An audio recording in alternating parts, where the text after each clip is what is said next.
Со новите цени на струјата, општините и јавните предпријатија се ставени пред свршен чин и веќе чекорат кон колапс, предупреди денес градоначалничката на Скопје и председател на ЗЕЛС Данела Арсовска, соопштувајќи ги заклучоците од одржаната седница на ДЕЛС вчера. Според Арсовска, многу брзо можни се прекини на услугите од страна на некои јавни предпријатија.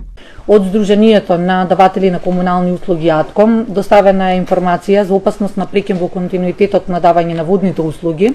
Како што знаете, АТКОМ како Сдружение ги обединува сите даватели на водни услуги во Македонија. Арсовска конкретно не спомна кои јавни предпријатија први ќе крахираат поради струјно-ценовните потреси, но најави дека ситуацијата треба итно да се стави под контрола. Пред ова, ЗЕЛС од владата ќе го побара следново.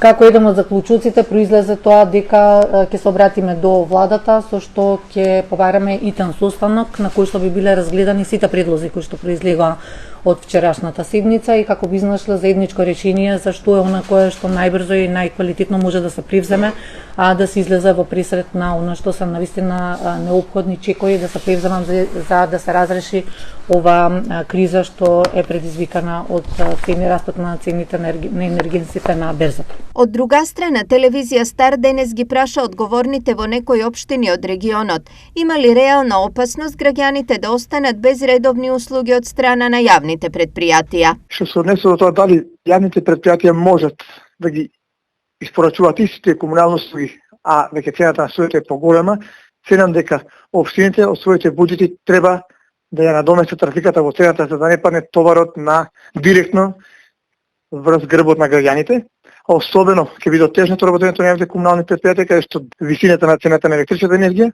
може да предизвика проблеми во понатамошното работење. Меѓутоа ценам дека сепак со поддршка од буџетот на општините, со субвенционирање тој дел, би можеле да се премости тој јазот на зголема цена на електричната енергија. Овие изјави прилично ја релаксираат состојбата, но проблемот со пари за плаќање на небесните сметки за струја останува и понатаму.